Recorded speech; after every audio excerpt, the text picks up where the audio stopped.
Já, ég býð ykkur velkomin til 11. funda sveitarstjórn Rangárþings Ytra, Suðurlandsvegi 9. maí. Áður gengið til dagskrá, ég var Ágústi, sveitarstjóri, aðeins orðið, þar við helstu mál, gjör svo. Takk fyrir það, Áttuti. Það bara líf og fjör hjá okkur, margt að gerast og komið vor, óvenju snemma mér að segja. Vinnu við ársreikninga því nú bara lokið. Þannig að svo törn búinn. Nú framkvæmdir eru sem sé bæði í gangi og hefjast og vorverkin svona hafin. Bygging raðhús á Hellu og gengur vel, getum við sagt. Það búið að tilkynna afhending á fyrstu íbúðin í næstu viku. Þannig að það svona fer að fjölga í þeim möguleikum sem við höfum til búsetu hér. Og frábært mál. Síðan hefur verið hafist handa við bygging á húsi sem meðal mun hýsa nýja slökkvistöð hérna á Hellu sem var tekin fyrsta skóflustunga með smá viðhöfn var ekki síðustu viku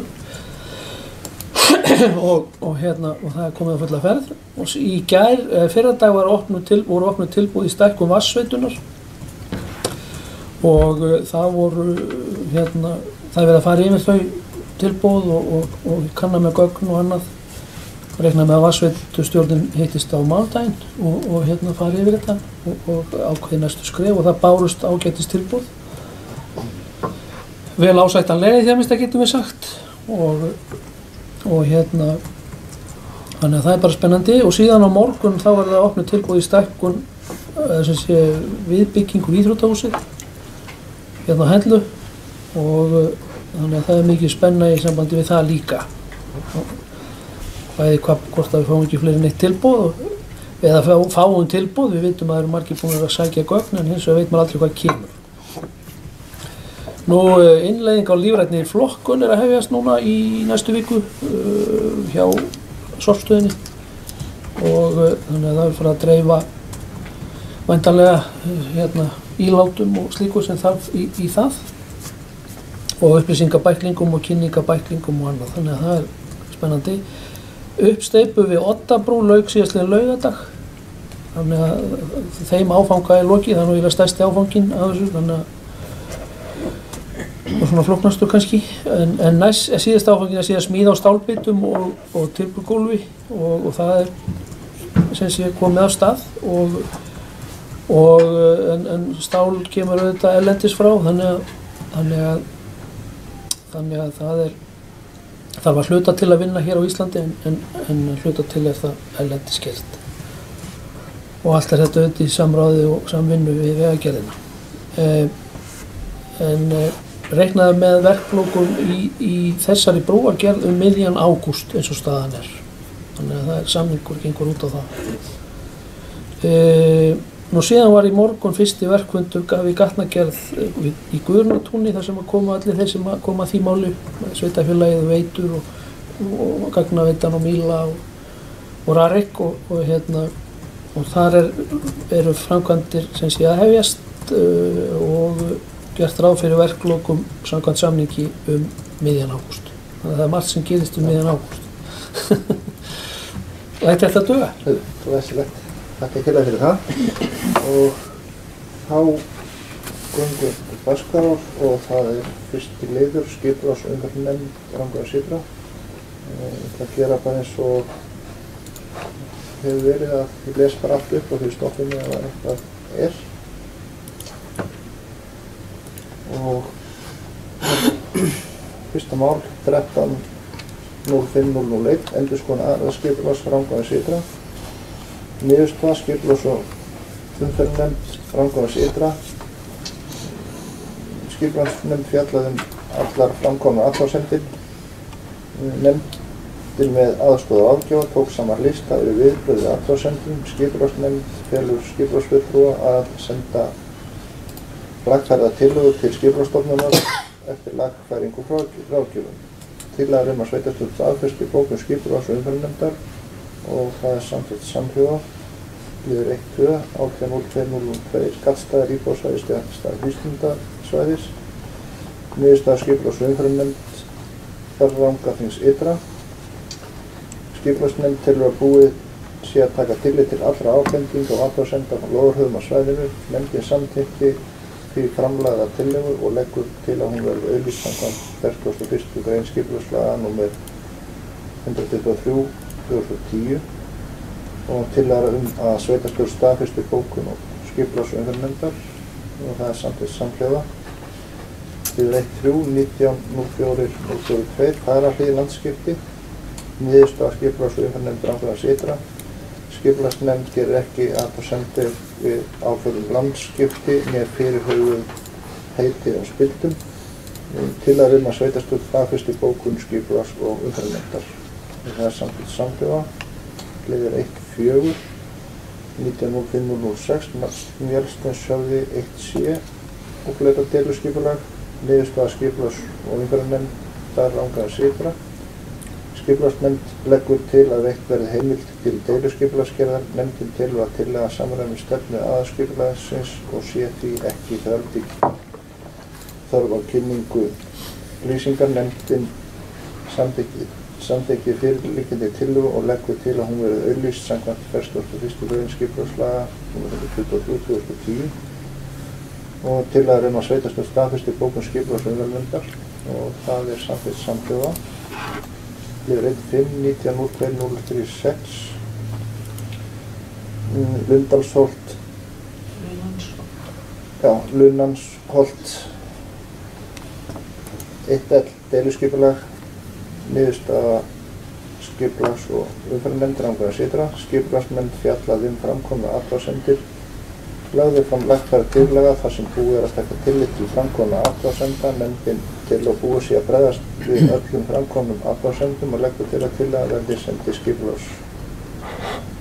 skipulagsstofnun til afgreiðslu. Tillaga að sveitarstjórn staðfesti bókun skipulags- og umferðarnefndar og það er samþykkt samhljóða.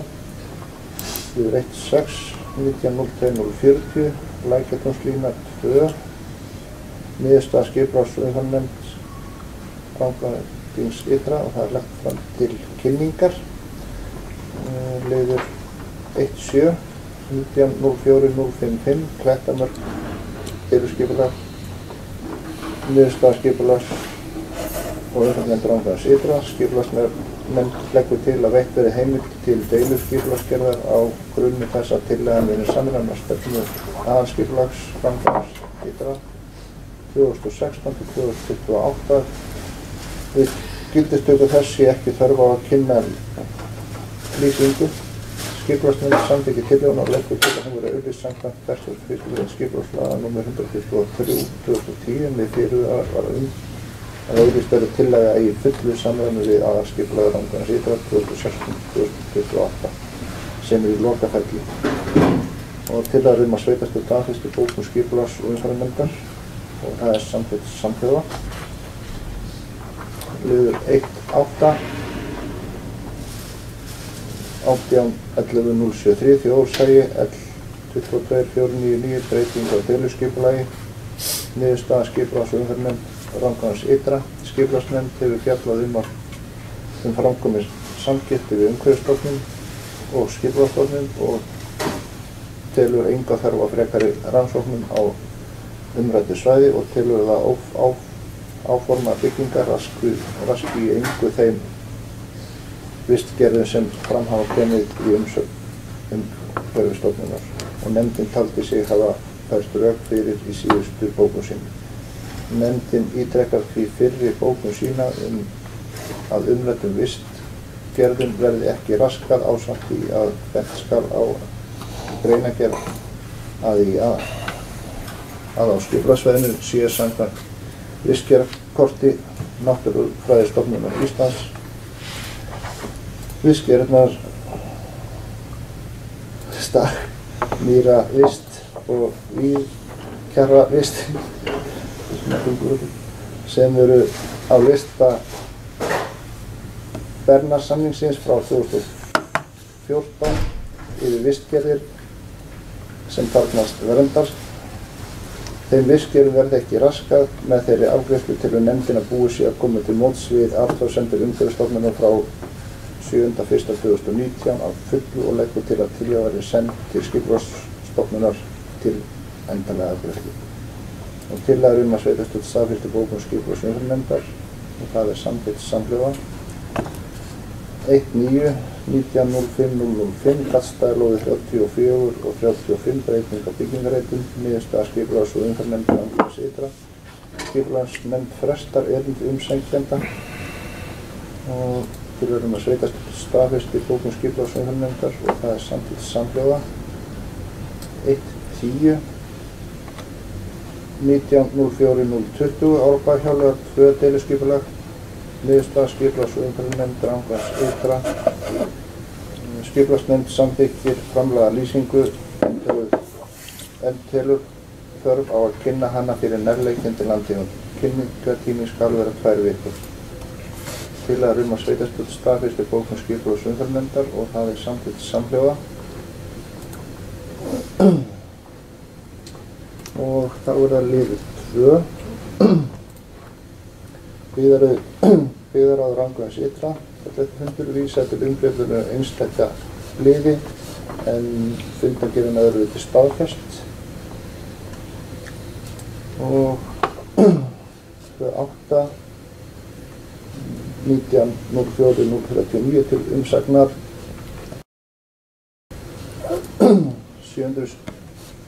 778. mál. Niðurstaða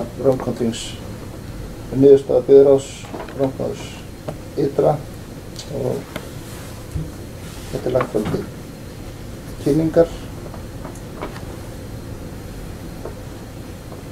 Og bara benda á sem sé að þetta var bara lagt fram til kynningar í byggðarráði? Já, akkurat, já.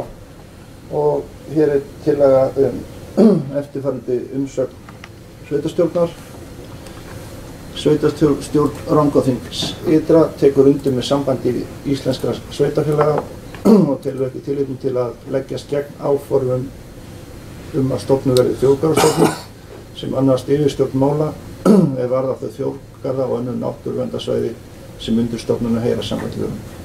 Ekki ástæða til að ætla annað en að ná megi samræmdu vinnubrögðum og skilvirkni í framkvæmdum á sviði náttúruverndar með slíku móti. Þessu má að öllu líkindum ná ef regluverkið vandað og hugsað að skýrleika stuttum boðleiðum og stjórnendur og vettfangi geti tekið fullar ákvörðun í daglegum málum, en ekki þurfa að bíða mikilvægra ákvarðana í stóru sem smáu. Almennt þarf að undirstrika að skipulagsvaldið hjá sveitarfélögum og óásættanlegt að ef frumvarpið gerir á einhvern hátt ráð fyrir að það verði skert. Varðandi umdæmisráð þá hugsað vel að því að sjónarmið ferðamála og útivista sé með og það jákvætt en atvinnulíf innan þjóðgarða fjölbreytt og tryggja þarf að þær reglur heyrist skýrt og greinilega einnig. Því leggjum við til að fulltrúum heimamanna í umdæmisráðum verði fjölgað og orðið laust.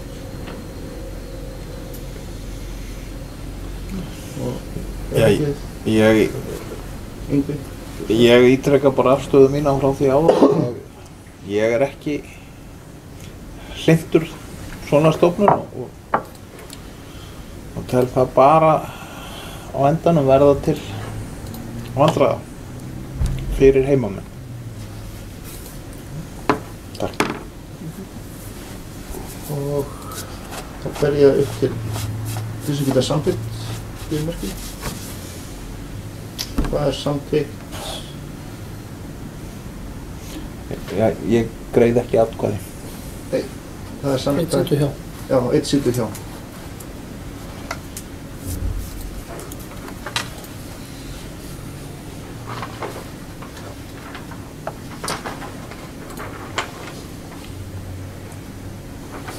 Og þá liður 3, Oddi BS 13.19.04.01.2F vísað til umfjöllunar einstakar liði en fundargerðina öðru til kynningar.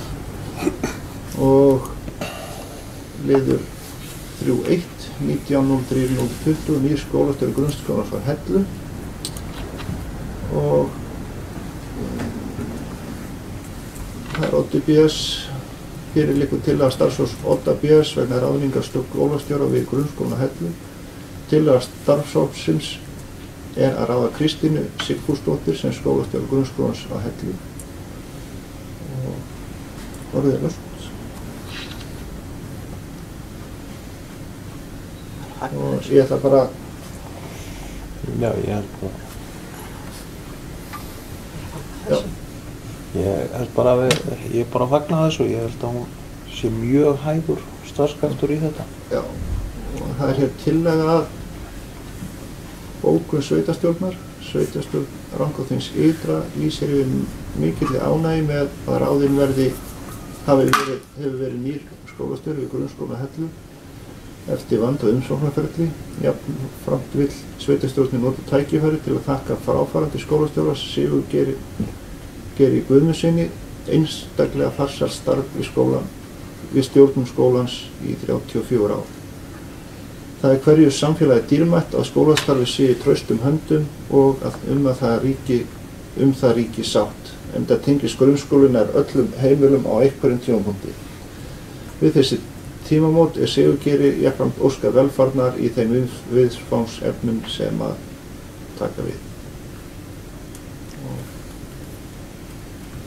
Og það er líkt, það getur vel.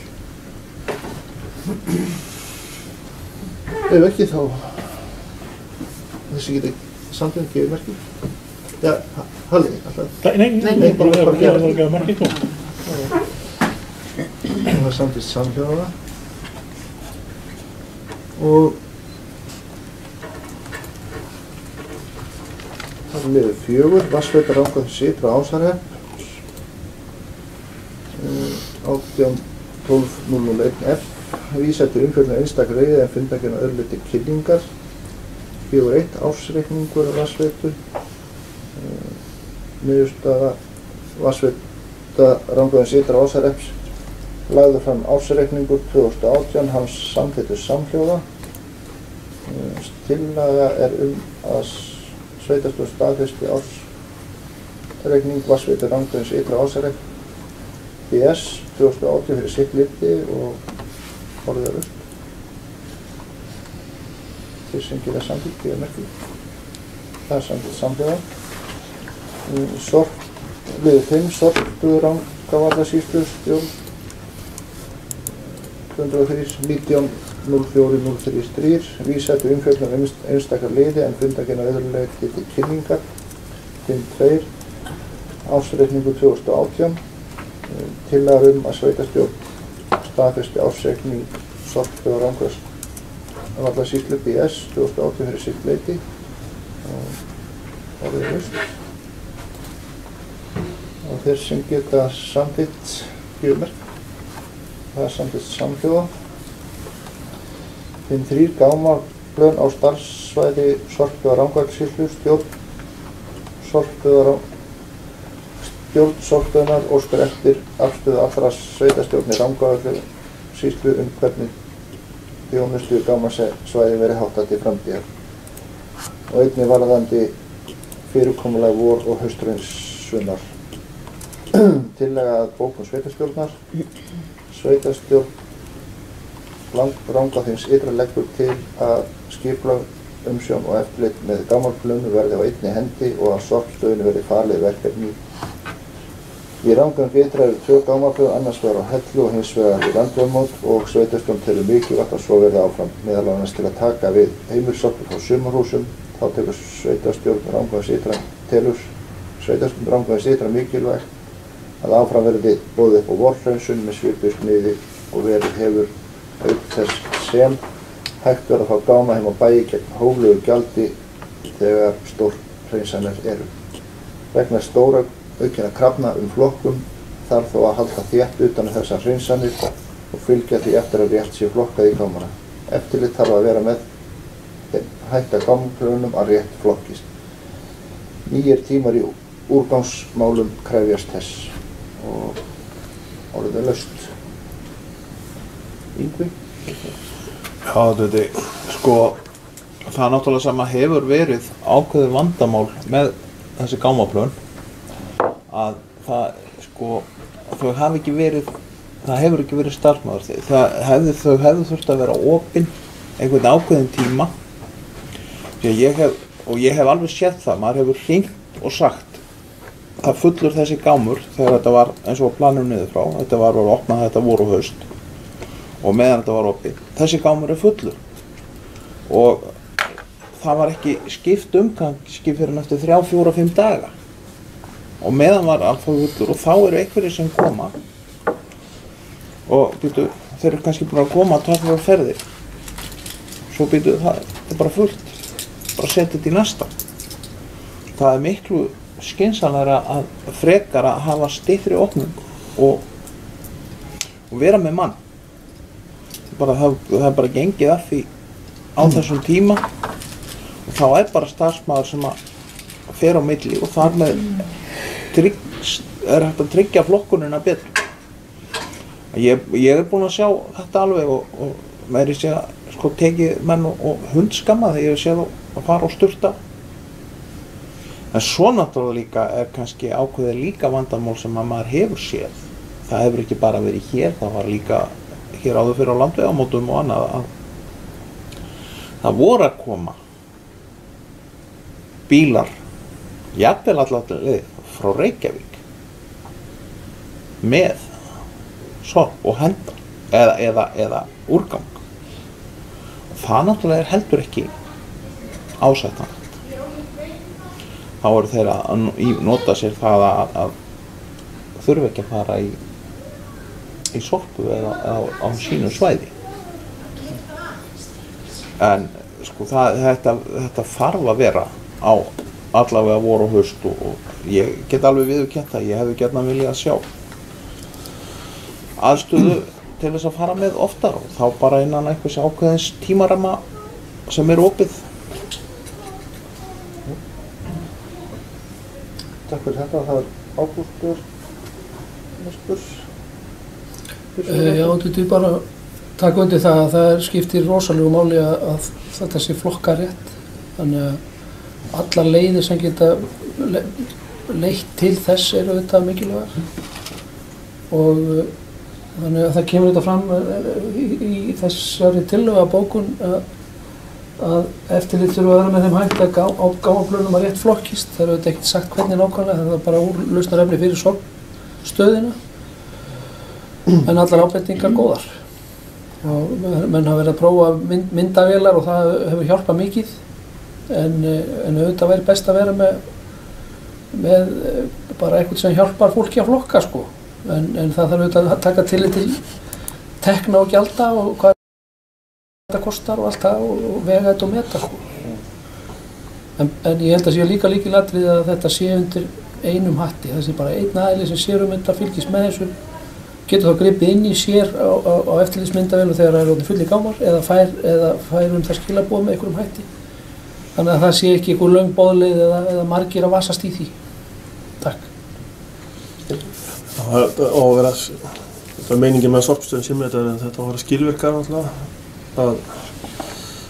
Sorphirðan og mér finnst svona vantar kannski frá þeim, það kemur alveg fram hérna í þeirra bókun eða stöðutak og stefnumörkun og allt það að þeir eru að leita eftir afstöðu sveitarstjórna hvernig þessu þjónustu verði háttað en manni finnst að mætti koma og kannski verið þá leitað eftir því, ráðgjöf frá þeim því það kemur fram jafnframt rétt seinna að þess að hafi verið verulega ábótavant flokkurinn í gámana þannig að það þarf svolítið að koma þekkingin lítur að vera aðalega þar hjá þeim sem hirða þetta, í hverju þetta liggur og þá þarf að leita eftir því til þeirra hvernig best er að haga þessu náttúrulega með þetta með þessu minnstum tilkostnaði er bestir í þjónustu. Takk. Já, það er eitt sem er svo sem hægt að benda á líka í þessu í sambandi við flokkunina á gámaplönum. Það er miði á gámunum, stundum er hann farinn, stundum ekki og það er bara mynd af einhverju sko, heimilissorp eða eitthvað en svo kemur grófur úrgangur hvað sko þetta þarf að vera betur skilgreint líka hvað flokkast undir hvað Þannig að þú sért með það á hreinu. Þetta þarf að vera uppi. Þannig að fólk viti þegar stundum hringir í einn á sjóstöðina og byrju já þetta svona fyrir grófan úrgang og svo segir einhver annar næstur nei þetta má ekki fara í grófan úrgang. Það náttúrulega þetta þarf að vera svolítið klippt og skorið hvernig þetta á að vera flokkunin og ég ítreka það sko, það verður að vera ég held að hljóti í heildina að vera ódýrara að vera með starfsmann og til þess að stýra flokkuninni heldur en að fá gámana felda vegna flokkun. Ég held við verðum að hugsa þetta líka út frá því að kannski skilar starfsmaðurinn margfaldu laununum sínum í heilda pakkan. Það kom kannski ekki nógu skýrt fram hjá mér á það sem ég átti við að vera með fullt af samlögum sem yfirleitt skila áætlunum og tillögum til sveitarstjórnanna til að samþykkja þannig að þessar hreinsanir og allt þetta sem kemur hérna fram sem við erum á bókum finnst mér að megi svolítið koma frá sorpstöðinni tillögur fyrirkomulega sorphirðu og hvernig þeir myndu sjá þetta og það þá okkar finnst mér frekar að taka undir það eða gera niður við þeir eiga svolítið að móta finnst mér stefnuna meira sko heldur en kannski vera að setja það alveg á sveitarstjórnirnar. Þetta bara eins og vatnsveita og annað þau gera plön og þarna finnst mér að það mætti vera líka. Kann maður skýra það frá þeim hvernig þeir myndu vilja sjá þetta og svo bara það okkar að sá beiski minkar að ákveða þjónustuna hvað hún á að vera mikil sko. Takk fyrir það, ég má aðeins stinga við náttúrulega erum nýbyrjuð á þessu rúmt ár síðan við byrjuðum ég held að það er mikilvægt að koma svo á eina hendi þannig að þetta sé samrætt í allir sístum njóður heldur þú varst þér. Já, ég alveg hefður að samála því að það skiptir mjög miklu máli en auðvitað frábært við getum haft starfsmann en við erum að hugsa þetta til sumarbústaðafólks og annað og það væri svolítið pakki hjá okkur að vera með því við erum náttúrulega að hafa æði rúman tíma á slíkum þjónustusvæðum. Takk. Takk fyrir það. Var þetta? Já, takk fyrir. Ég held að það sé náttúrulega bara mjög mikil plús að hafa þetta á einni hendi og ég held að við erum svolítið aðskilja þessi gámaplön og svo líka þess að voru hausthreinsanir sem hafa verið og ég held að við séum náttúrulega með þessari bókun að segja að við viljum hafa þetta fyrirkomulag áfram og bjóða upp á það. En það þarf kannski, ættum að hnykkja koma því inn í okkar bókun að það þurfi að fylgja líka einhvers konar kynningarefni eða þurfi að fylgja ítarlega leiðbeininga því ég held að fólk sem fær gám heim til sín í vorhreinsun eða hvernig sem hún framkvæmd innan hvaða tíma það ekki að gera þetta viljandi að henda vitlausu efni í gáma. Þetta kannski einmitt bara vankunnátt eins og Yngvi kannski kom inn á þannig að við þurfum kannski bara hnykkja því svolítið að kynningarefni verði að það fylgi leiðbeiningar með gámum þannig að þú vitir nákvæmlega hvað þú ert með mála temperatursveitur það ekki eða hvernig sem að það sem að ræður þannig að fá skilgreiningu á því hvað er grófur úrgangur bara fá skilgreiningu hvað má fara í þennan gám bara einfalt og ef þú ert ekki viss þá setur það ekki í þannig að ég held að það sé kannski fyrst og fremst sem að við þurfum að kannski að koma því inn í ef þið eru sammála koma því inn í bókunina en svo náttúrulega, en ég held náttúrulega að sveitarfélagið sé bara kátt með það að það sé þessar vörur á hausthreinsanir og kannski, svo náttúrulega alltaf þetta stýra kannski svona hlutum með bara gjalda ef að gámurinn kemur fullur af bara blönduðum úrgangi að þá náttúrulega þarf viðkomandi verðinu bara rukkaður. Það ekki fyrst og fremst sem gildir oft ef fólk þarf að borga fyrir brúsan það sé einhver sektir, það virka bara til niður og ég held að við náum þessu bara vel í gegn og fólk orðið mun meðvitaður flokkunina. Afleiðingar. Já, þannig að þetta bara er besta mál. Östutt óttið svo. Halli. Já, takk fyrir óttið.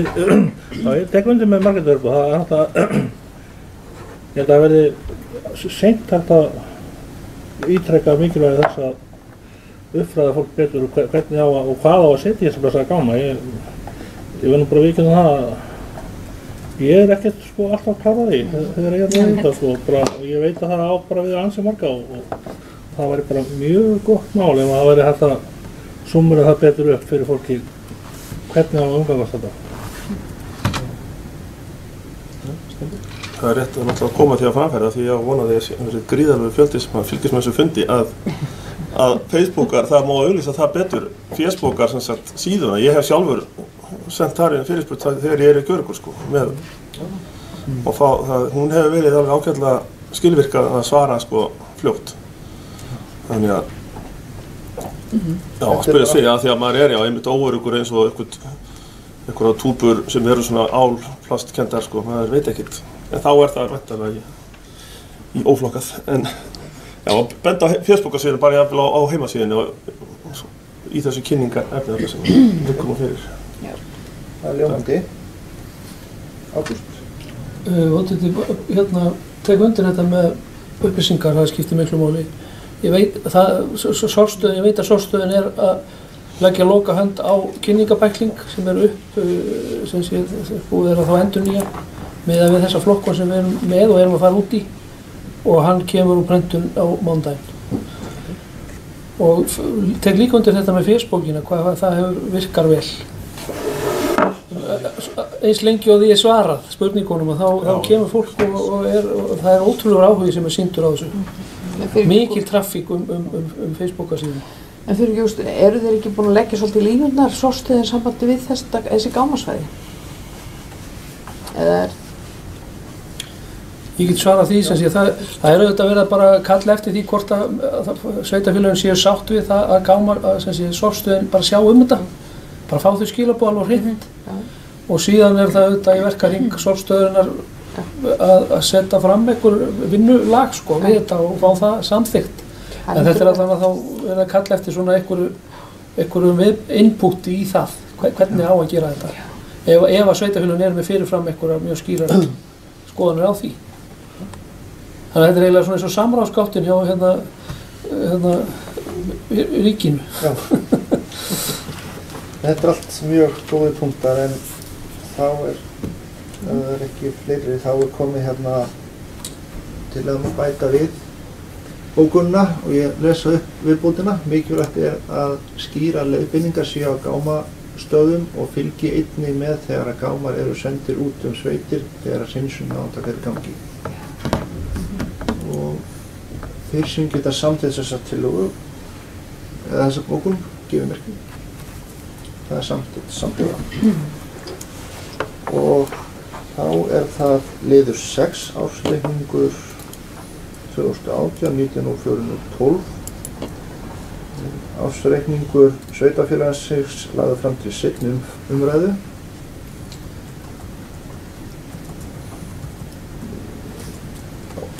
Ársreikningur Rangans ytra fyrir árið 2018 var staðfestur af byggðarráði 5. 11. apríl 2019 á lagður fyrir sveitarstjórn. Hann var tekinn til fyrri umræðu á fundi sveitarstjórnar sama dag og var vísað til seinni umræðu. Samkvæmt sveitarstjórnarlögum skal fjalla ársreikning sveitarfélagsins á 2 fundum í sveitarstjórn. Ársreikningur hefur að geyma ársreikningar fyrir þær rekstrareiningar sem falla undir A-hluta starfsemi sveitarfélagsins og samantekinn ársreikning fyrir alla starfsemi, það að A- og B-hluta samanber 60. grein sveitarstjórnarlaga nr. 138/2011. Í A-hluta öll starfsemi sem að hluta öllu leyti fjármögnuð með skatttekjum en auk aðalsjóðs að ræða eignasjóð og þjónustugreiðslur.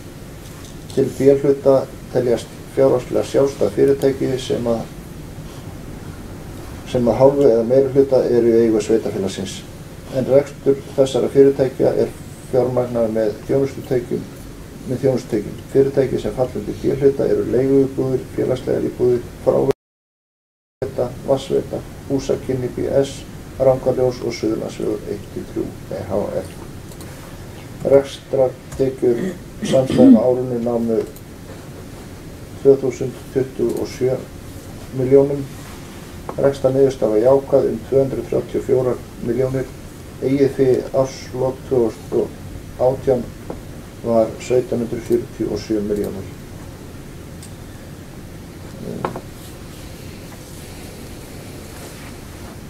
og það er Tillaga um að sveitarstjórn samþykki. Tillaga um að sveitarstjórn samþykki ársreikning framkvæmda sytra fyrir árið 2018.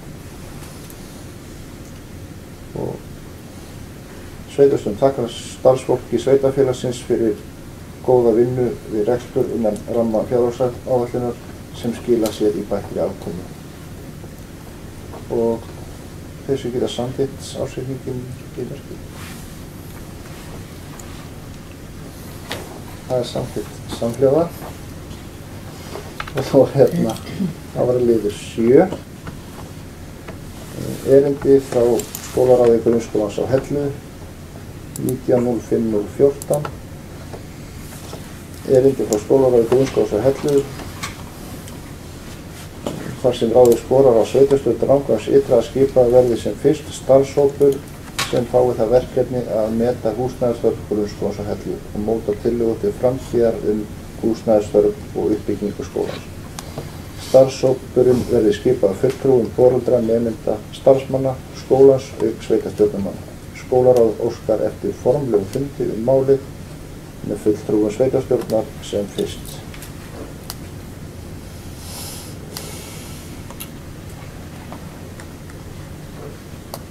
Tekið í jákvætt erindi að byggðarráði og falið að fá fulltrúa skólaráðsins á sinn næsta fund til að ræða málið og vinna tillögur hvernig best væri að þessu staði. Og við erum laust. Takk. Já, takk fyrir. Ég tel að þetta sé bara ágætt að vinna þetta svolítið samhliða undirbúning nýs leikskóla. Við þurfum náttúrulega að skoða þetta svolítið samræmt. Og vinnufundi byggingu nýs leikskóla þá kom ég með þá hugmynd hvort það ætti ekki að halda skólaþing í haust. Við ættum að halda þing skólamál. Þar 2007 var haldið síðast þing og það eru svona dágóðu tími síðan og ég held að við þurfum svolítið að skoða þetta bara í heildarsamhengi. En ég held að það sé bara fínt að fela byggðarráði að fá skólaráðið á sinn fund til að aðeins að þróa þetta áfram því að þessi vinna fer eflaust ekki á stað fyrir í haust. Þykir það ólíklegt af einhverju viti að hún fari á stað skólaárið að verða búið. Þannig við erum búin að missa það í sumarfrí. En við þurfum klárlega að huga að húsnæðismálum hérna grunnskólans á Hellu því að þetta bara í ólestri eins og lengi búið að vera, lengi vitað. Lengi með gott bæta eins og sagt takk fyrir það. Já, skólinn fín, en húsnæðið lítið og það vantar náttúrulega matsal, hann í bráðabirgða húsnæði. Þannig að og hátíðarsalur og svona framvegis, þannig að við bara, þetta eitthvað sem allir eru mjög meðvitaður og allir vinna bara með og gera sitt besta. Ekki spurning. Já, takk. Já, ég aðeins að fara út í, aðeins að halda áfram með þetta vegna þess að mér finnst eiginlega að vera komin svolítið þörf á því að það verði bara horft á heildarmyndina ef við ætlum að halda áfram að byggja hér og stækka skólan, þá verðum við bara að taka myndina ekki bara fyrir einhver ár til þess að redda, heldur verðum við bara að horfa á heildarmyndina til framtíðar. Þannig að þó að við höldum áfram að byggja upp þetta eins og leikskólahús, þá verðum við bara skipuleggja skólasvæðið alveg þannig að við vitum hvað við getum gert og hvernig. En þetta sé bara vita til einhverja framtíðar. Það sé bara þarna verður hægt að bæta við. Þannig að við séum ekki alltaf þannig í raun og veru að þurfum alltaf að fara að byrja á að finna upp hjólið. Heldur bara að taka þetta fram í framtíðina. Ég held að úr því að ef það verið að byrja á þessu annað borða þá sé alveg eins gott að taka bara stærri sýn yfir þetta og skipuleggja svæðið allavega fyrir skólastarf. Það verði ódýrara fyrir okkur til lengri tíma litið. Takk. Takk fyrir það. Stendur? Já, mér finnst það bara góð til að skoða að því að nú er að fara í vettvangsferðir svona út af leikskólanum að hafa svona augun hjá sér með skólana, hvernig og hvort það sé hægt að tengja þetta meira saman eins og ég bara til dæmis á Laugarnar, þetta mjög, finnst manni skemmtilegt að geta haft ákveðin samgang á milli. Að svona, já, skoða þetta, nota þessa vettvangsferðir til þess að kannski fá að kíkja í skóla og hvernig staðir að þessu og alltaf að finna bjólið. Þannig að það er nauðsynlegt að setja þetta í ferli og það er svona allir þessari heilbrigðisumræðu þá er svolítið skrítið að vera með matsal í Andeyri sko, en svona bráðabirgða, það hlýtur að vera bráðabirgða útgáfan. Takk fyrir. Þetta er allt mjög góð punktar og heldur sem öll sammála það við þurfum að skipuleggja þetta til, ef við erum að tala um 10 áratugi, við vita hvað við erum eftir áratugi, það er að vera að gera framtíðarlausn í þessu og ég held við vinnum bara alls saman að því. Og þeir sem geta samþykkt þetta kvíðmerki, það er samþykkt samhljóða. Það er liður 8, erinda og fyrirspurning fyrir álista 1908 og ég ætla bara að gefa þessu bara frá orðið Margrét Hörpa. Jú, takk fyrir. Já, við erum kannski bara að bera þetta upp. Við erum fyrst með tillögu lækkun fasteignaskatts.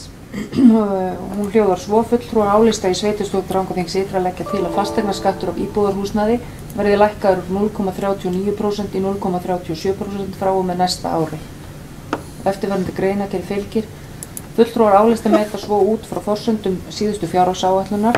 Þessi lækkun myndi kosta sveitarsjóð 2,5 milljónir á ársgrundvelli og leggja til að þeirri lækkun yrði mætt með lækkun á handbæru fé. Og undir þetta skrifum við Margrét Hörpa Steindór og Yngvi Harðarsson. Þetta er bara þessum. Og já, þetta er orðið Ágúst.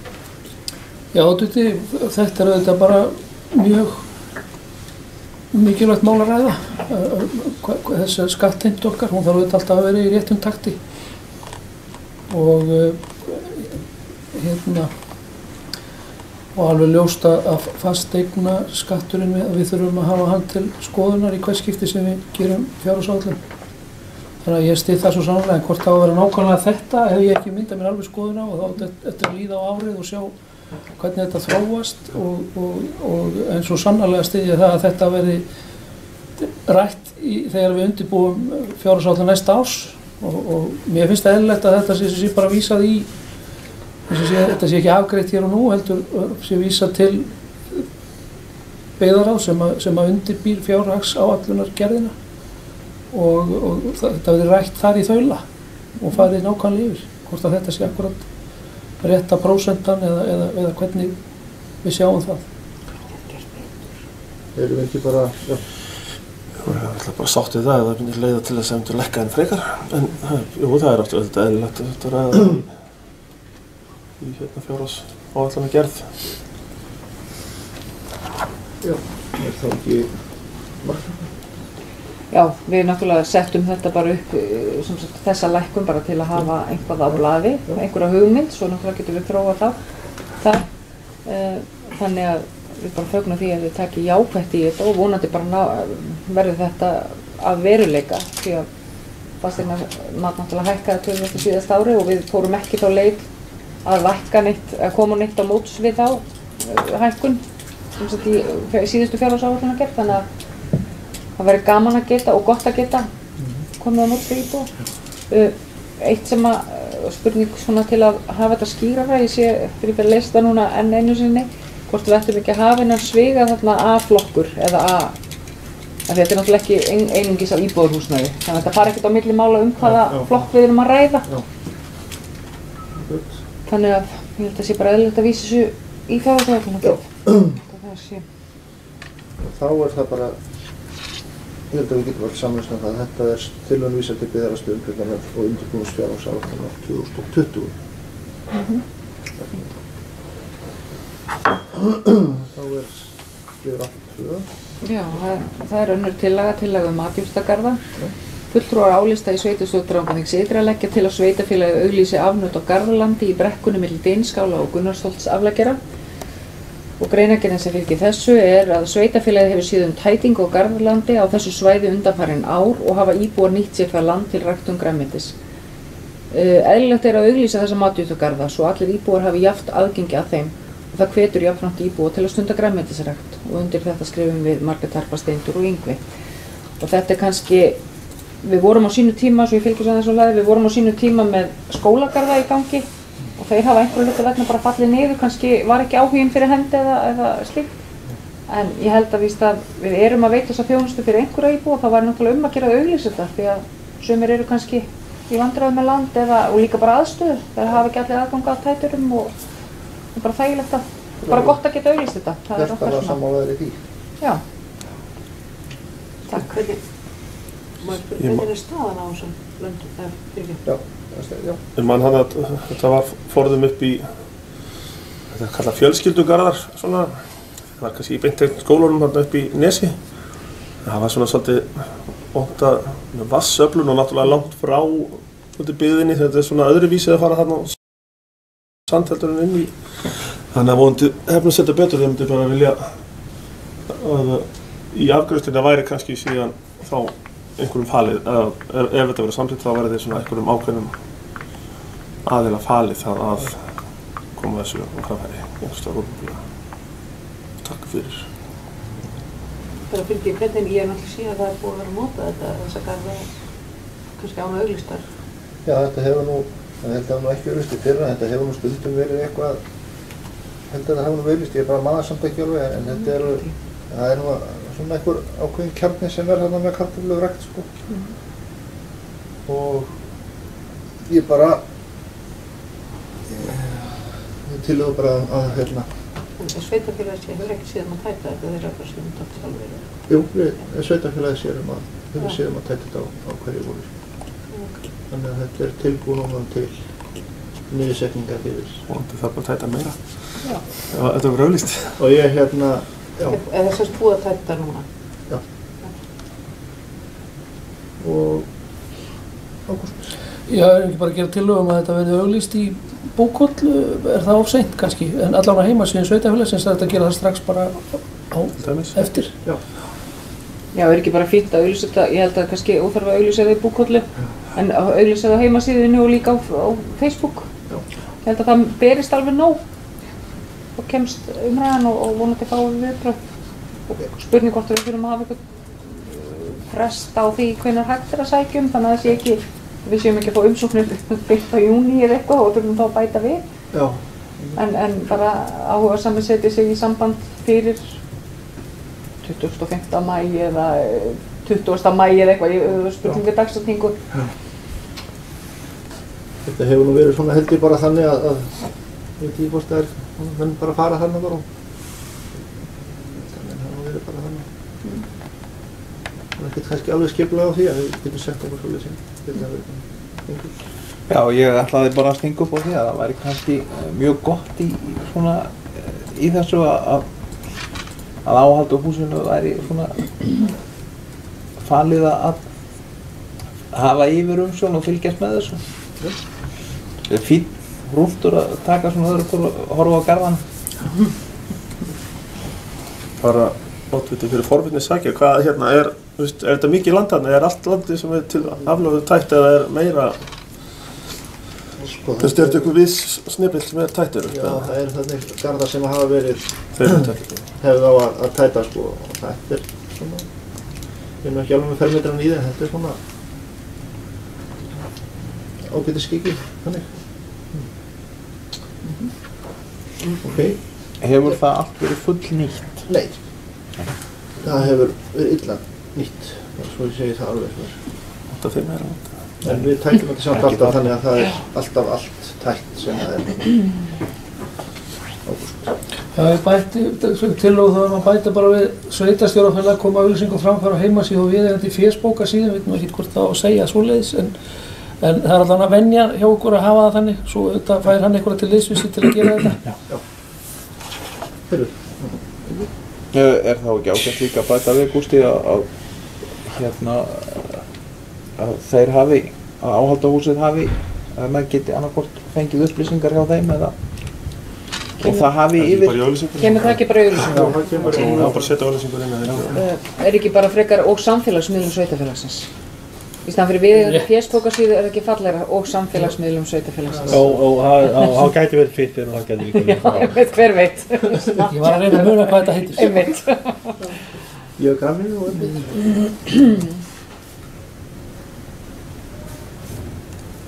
já, þetta bara alveg. Og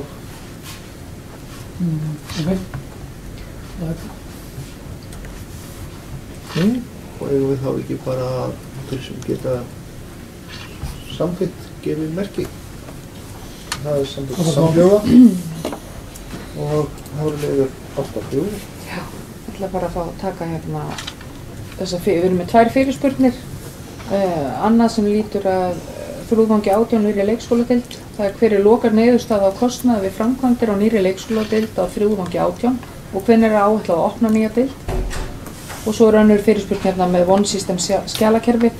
Fyrir kostnaður með að fá viðbót við OneSystem skjalakerfið svo íbúar getur fylgst með sínum málum og rakið afgreiðsluferla þeirra. Takk. Og Ágúst. Já, þetta er, sem sé ég get upplýst það, sem sé fyrir fundurinn liggur yfirlit kostnað. Þetta veitist lið 9 líka, þannig að þar er sem sé fylgiskjalið. En heildarkostnaður við standsetningu er 26.287.535 samkvæmt því yfirliti. Og aðstæðan er tilbúin til að opna nýja deild og er búin að vera núna nokkrar vikur. En það hefur ekki tekist manna þetta nægilega til að leikskólinn treystir sig til að opna hana því miður. En við erum auðvitað að auglýsa eftir fólki og eldast við fólk og okkur hefur orðið svolítið ágengt. Og þannig að það er nú jákvæðar fréttir í því en það er samt ekki nægilega mikið til að við treystum okkur til að opna deild. En ég held að svarið sé einfallega það að bara leið og það er hægt að þá verður alltaf deildin opnum. Og þannig er bara staðan. Þannig að ég er í stöðugu sambandi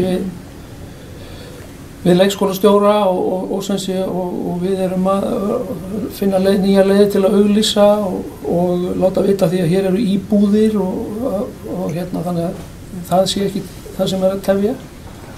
Þannig að en auðvitað allar ábendingar vel þegnar ef að fólk veit fólk eða kann leiðir til að fjölga þessum fólki og okkar sem að vinnur þessi góðu störf. Þannig að þetta er mitt svar. Og það kannski hefði verið það gildir oft lögmálið frambóð og eftirspurn. Það er gríðarleg eftirspurn eftir þessu vinnuafli en frambóðið eitthvað minna en þannig að oft er því nú mætt með einhverjum aðgjörðum. Það er náttúrulega vandamál og ekki kannski bara hér en það er samt og verður náttúrulega örugglega tætingslega erfiðara þegar þetta er á þeim stöðum að þá örugglega aðeins fleiri stöðugildi út frá því að það er ekki á sama staðnum, ekki svona samnýtingin ekki kannski. Þannig að það er eitthvað verður að virðist að fara að hugsa eitthvað út fyrir þetta venjulega ráðningabóksi þegar það bara svörunin er afar lítil. Já, það er alltaf lítið. Sammála því. Og Ágúst? Já, kannski bara fá að bæta því við sem sé að auðvitað ef að ekki rætist úr mjög fljótlega þá auðvitað þurfum að fara að hugsa bara eitthvað nýja leið í þessu. Það er bara þannig. Því við þessa starfsemi þurfum að hafa og viljum svo sannarlega hafa hana í góðu lagi. Og geta opnað deildir þegar þess þarf og þegar fólki fjölgar sem er nú staðrænt hérna hjá okkur. Ungt fólk sem vil flytja heim og setjast hérna að þá er ekki hægt að annað heldur en að finna leiðir bara til þess að þetta sé hægt að halda þess úti. Ég segi það bara og tek undir það. Af því að það er oft svolítið svona hætta líka eða svona hálfgerður atgerðisflóti eða hvað það er þegar fólk er svona oft verið árlegt að séu 8-10 starfsmenn sem hætta að þá er svolítið hætta á að þeir sem eftir eru komi líka að losa það því þetta er svona fylgirisakvæðin streita að komi alltaf þessi eilífa barátta að ná fólki og við erum bara ánægðir og efast ekki það að það er allir að að reyna eitthvað eins og við talum þá þarf kannski að bara hugsa þetta hvernig er skoða þetta upp á nýtt. Já, ég er Já, þetta bæta því við líka auðvitað, þetta er ekki bara hérna hjá okkur svona, þetta er auðvitað á flestum stöðum svona, þannig að auðvitað þarf að hugsa þetta kannski bara heilt yfir, en við erum auðvitað, við hugsum auðvitað samt okkur hér fyrst og síðast, hvað getum við gert, við ætlum ekki að bíða eftir því til eilíðar nóns að einhverju aðrir finni þá upp leiðir til þess, við verðum bara að koma með það sjálf, svo maður taki bara stórt upp í sig í því. sammála því. Og já, þá er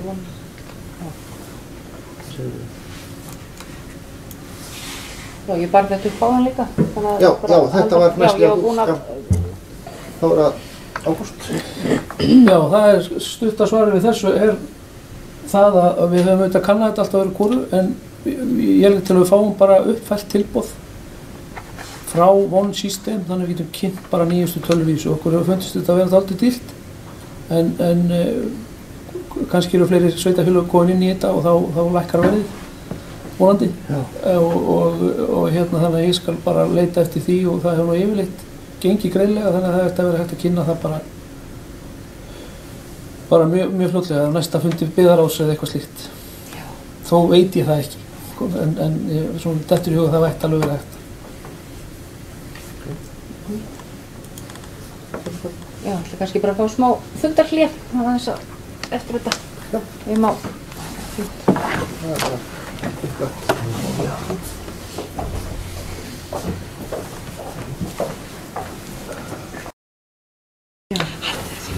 Jæja, þá hérna höldum við áfram og Margrét Helga.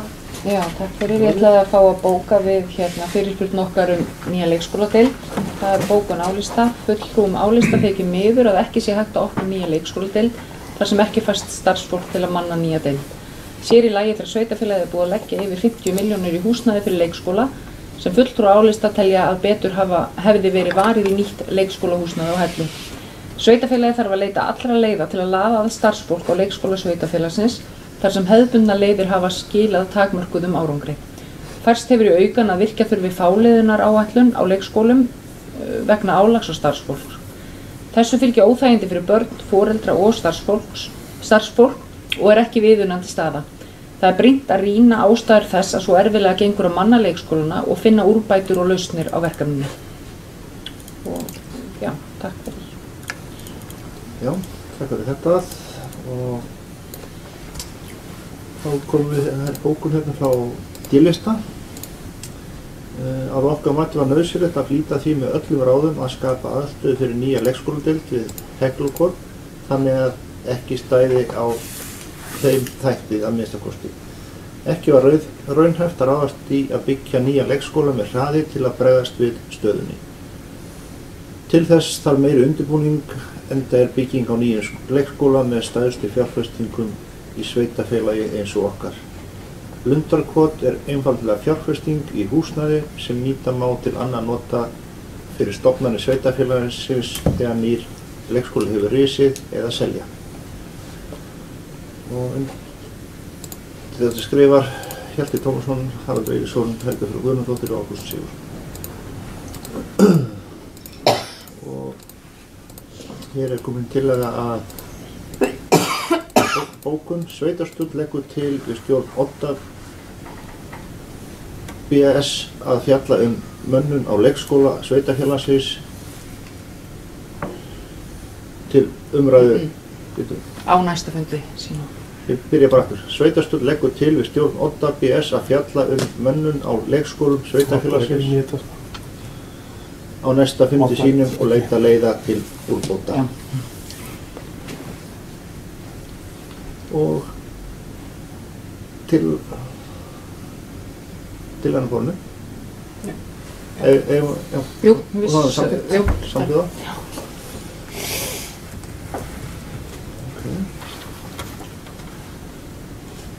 Setur ekkert til að það er ofan eða?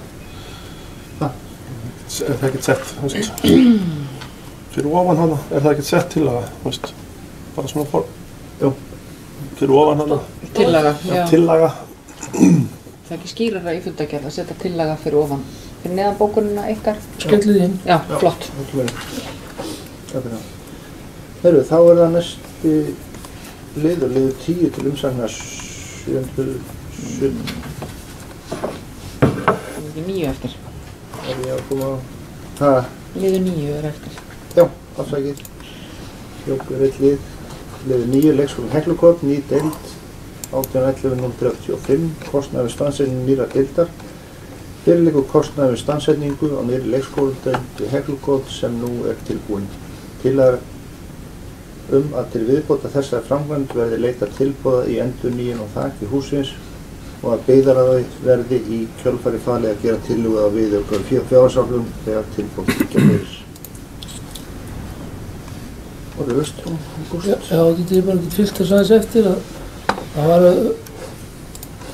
kannski uppalega hugmyndin að láta þetta bara duga en það þarf að fara í að endurnýja þak sem er frekar einföld aðgerð en einhvað síður kostar peninga en það er svona okkar mat að það er eins gott að drífa í því bara þannig að þetta sé bara allt klárt. Betri sögum það.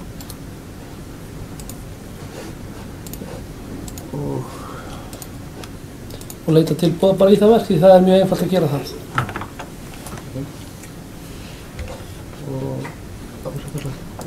Já, takk. Já, ég er búin að sjá hérna, ég var að skoða hérna yfirlit, yfir kostnað og endurbætur. Kannski ein svona tala sem að mér finnst hafa hækkað ansi mikið síðan við fengum yfirlit í mars, 12. mars á sveitarstjórnarfundi, eða sem sagt fengum yfirlit sem var gert 12. mars á sveitarstjórnarfundi 14. mars. Það er hérna að umsjón er 1,5 milljón eða 1556.000.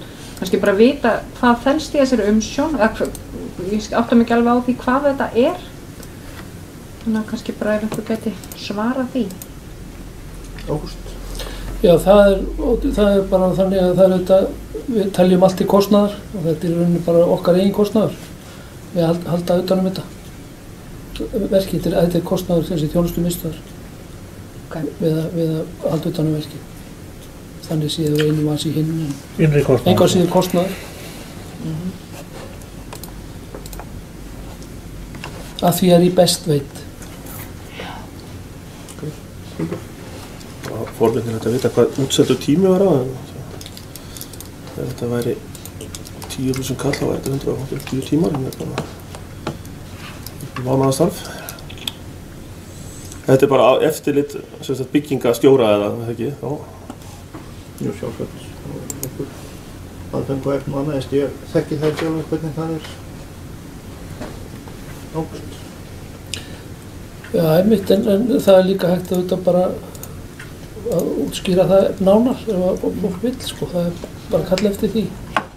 En þannig hef ég skilið þetta. Og þetta er sem sé allt sem er þannig 10. Þetta væri þá þetta væntanlega verkbókhaldið nýtist væntanlega þarna. Já, ég velti því bara fyrir mér af því að sko við vitum það öll að verkefnastaðan og það er endalaus verk sem verið er að vinna og ég held að sko það sé mjög nauðsynlegt fyrir okkur öll að við séum í raun og veru alveg klár á því að geta séð hvað þetta er og þekkja þetta allan, ekki bara þetta heldur allstar, þannig að við gerum okkur kannski meiri grein fyrir við komum kannski ekki á fjöllum býtu það er búið að henda þarna peningum og þarna og við vitum ekkert í raun og veru til hvers það fór. Já, ég ótti því að bregðast í því, ég held að sko yfirlitið er mjög sundurliðað þannig að það er hægt að sjá alveg nákvæmlega hvað hefur farið í þetta. Ég vil ekki taka undir þegar við höfum hent neinum peningum í þetta. Þetta hefur allt verið að vel aðtöðu máli. En auðvitað er það þannig að þegar við upphaflega fórum í þetta þá vissum við ekki nákvæmlega hvað þetta myndi kosta. Það er miður. En þetta er bara þegar gamalt húsnæði er tekið þá er þetta svona. Þetta er erfitt að áætla þetta nákvæmlega en það var mjög erfitt að bjóða þetta út sem að er auðvitað alltaf best. Sko ég var ekkert endilega að taka þetta húsnæði, ég er bara að taka verk sem verið er að vinna fyrir sveitarfélagið sko eftir því sem að aðilar vita betur hvað telst undir í hvaða kostnaði og hvað eðlilegt og sko, þá kannski vitum við betur ef það kemur fram einhvers staðar óeðlilegu kostnaðar sem við erum ekki átt okkur á strax. Það getur safnast upp á stuttum tíma sko. Þetta bara að þekkingin sé eins mikil eins og hægt til þess að geta haft það eftirlit með sem við eigum að hafa.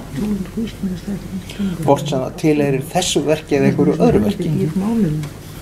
Að það sem sú meining sem að ég lagði þetta.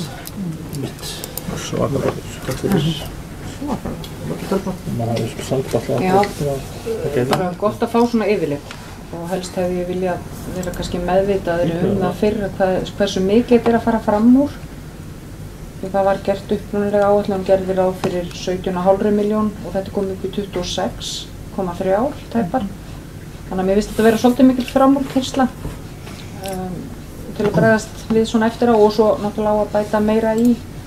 Þegar húsið var keypt upprunalega þá var talað það að það þyrfti jú að skipta það en það gæti beðið í kannski 2-3 ár.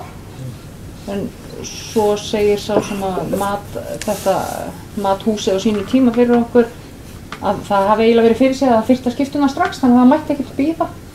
Og mér finnst þetta náttúrulega svona, það farið á stað með þessa framkvæmd á vissum forsendum og svo þarf náttúrulega einmitt að leggja meira í þetta heldur en svona áætlun gerði ráð fyrir og mér finnst þetta svona, ég ekki alveg sátt við að þetta fari svona mikið fram úr aðeins að sveitarstjórn eða byggðarráð hafi verið gert viðvart. Nei, ég held að séu það sem ekki alveg fyllt í með það er ekki gott að fram úr kyrkur en eins og fram úr komið er mjög erfitt að áætla í en kannski hefur þetta að staldra við á einhverjum tímapunkti og fara við málinu en þetta er alltaf verkefni sem að fara í og fókust. Já, ég vil bara ítreka það er mjög erfitt að staldra við í þessu máli, það þurfti bara að klára þetta. Ég segi það. Og mér finnst með þetta þak, þetta sé bara langbæst að taka það bara strax. Auðvitað verður þetta að láta þetta kannski lafa en það er bara ekki þess áhættunar virði. Það er bara best að klára þetta og þá er þetta bara búið. Mínu viti. Takk. Takk fyrir það. Og Ég ætla að fá fundarhlé áður með bergkaljónu upp. ekki máli, bara östuðt fundarhlé. Takk fyrir þess. Ef við að fara út, er það ekki? Tekt úr ykkur aðeins. Aha. Þeir geta kannski tekt úr sér Alveg sama, þetta er bara stutt. Kostnaður við standsetningu nýra deildar. Fyrir liggur kostnaður við standsetningu á nýri leikskóladeild við Heklukot sem nú er tilbúin. Tillaga að til viðbótar þessar framkvæmd verði leitað tilboða í endurnýjun og þaki hússins og að byggðarráðið verði í kjölfarið falið að gera tillögu að viðauka fjárhagsáætlun þegar tilboð liggja fyrir. Og þeir sem geta samþykkt þessi tillögu, gefur verkið. Það er samþykkt með og á móti. Það er samþykkt með 4 og við setja hjá. Margir takk það. Já, ég ætla kannski bara að fá að bóka við þetta. Já, það er bara næsti.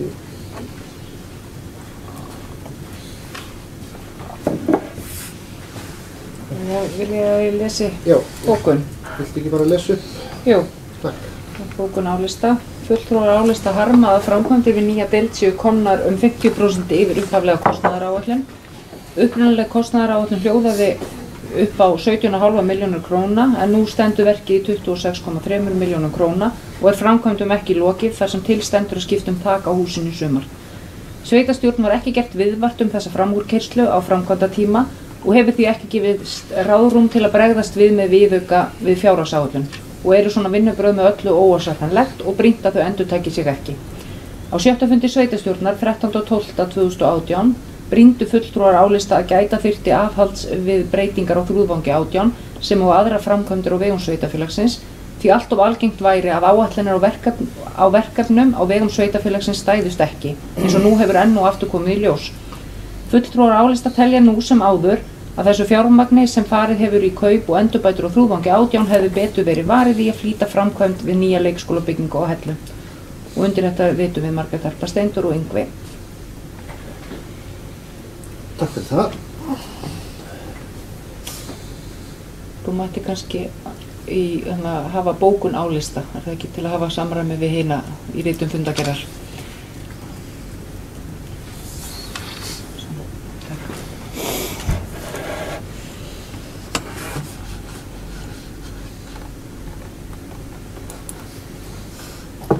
Og það fyrir. er bara komið. Takk fyrir þetta.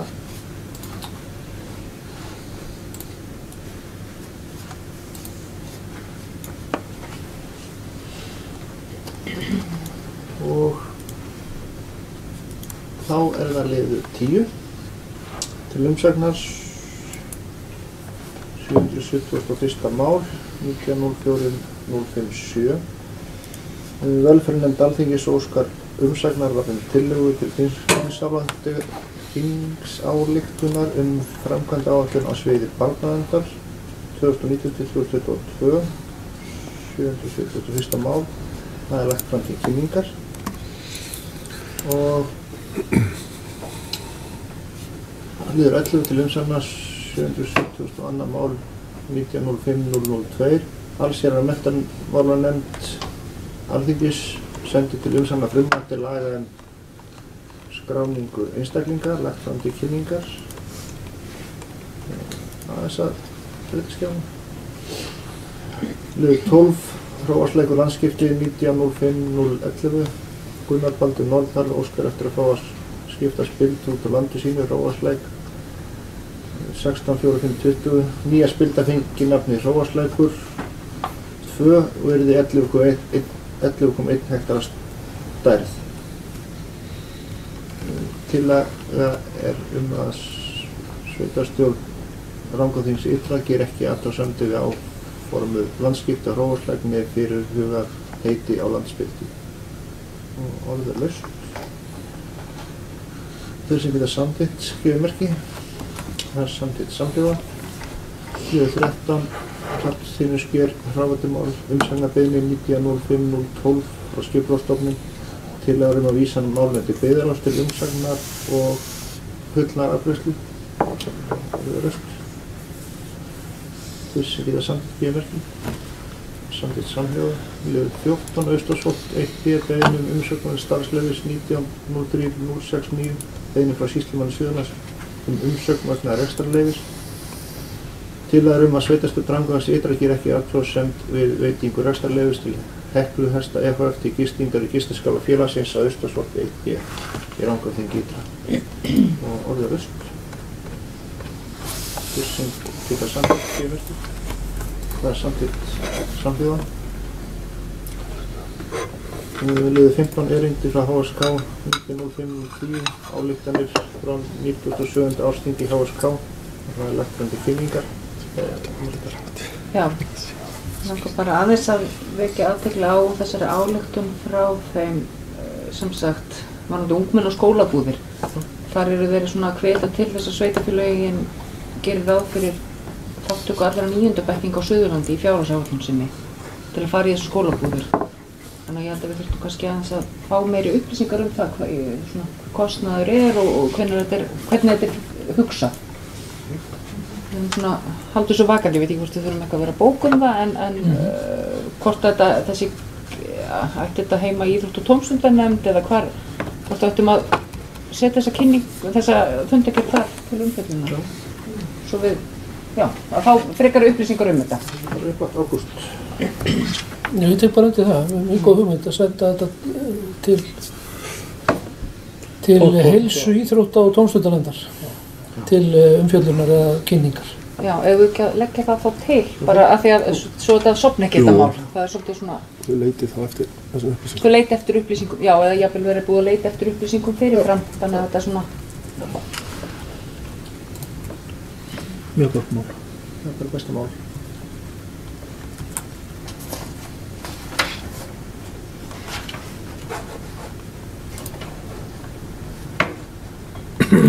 Bóka það.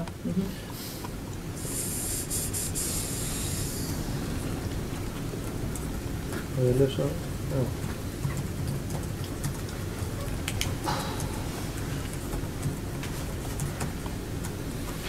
Já, það er lesa.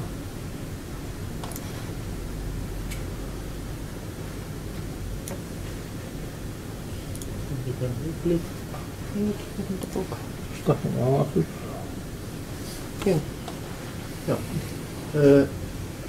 Lagt til að vísa erindum til heilsu, íþrótta og tómstundanefndar til kynningar og umræðu. Og þið sem geta samþykkt, því merkjum. Það samþykkt samhliða. Og það var að liður 16.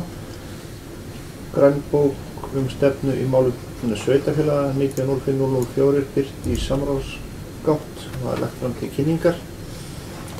Og liður 17. Nafngiftir örnefnastofnun 19.05.013. Leiðbeiningar nafngiftir bíla og gatna sveitarfélaga og náttúrufyrirbæra. Það lagt fram til kynningar. Og þá nú dagskrán verið tæmd og